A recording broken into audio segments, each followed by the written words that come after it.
মধ্যপ্রাচ্যের জলসীমায় জ্বালানিবাহী ট্যাংকারে অনবরত ইরানের হামলা এবং হরমুজ প্রণালী বন্ধ থাকায় বিশ্ববাজারে আবারও $100 উঠেছে 1 ব্যারেল স্বর্ণের দাম।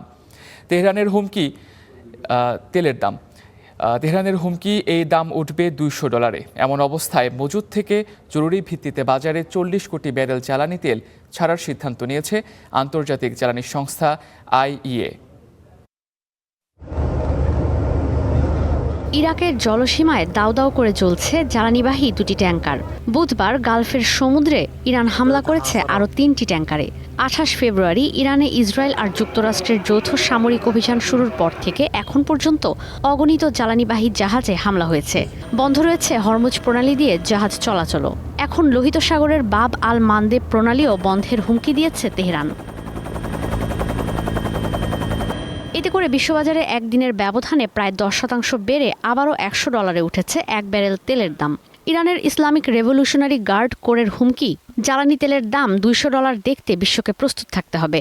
IRGC জানায়, হামলা অব্যাহত থাকলে হরমুজ প্রণালী দিয়ে 1 ব্যারেল তেলও রপ্তানি করতে দেওয়া হবে না। যদিও স্বাভাবিক খোদ ইরানের রপ্তানি। যুদ্ধ শুরুর পর থেকে এখন পর্যন্ত ইরান রপ্তানি করেছে 1,37,00,000 ব্যারেল তেল।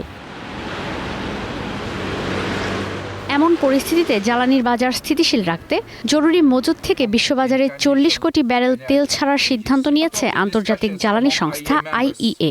32 দেশের এই সংস্থা জানায়, এই তেল সরবরাহ করা হবে আন্তর্জাতিক বাজারের দামের চেয়ে কম দামে। এদিকে এই সিদ্ধান্তের আওতায় শুধু যুক্তরাষ্ট্রই ছাড়বে 17 কোটি ব্যারেল তেল। এ পর্যন্ত অন্তত 85টি দেশ পেট্রোলের দাম বাড়িয়েছে। এর মধ্যে যুক্তরাষ্ট্রেও অনেকটা বেড়েছে পেট্রোলের দাম। সবচেয়ে বেশি পেট্রোলের দাম বাড়িয়েছে ভিয়েতনাম।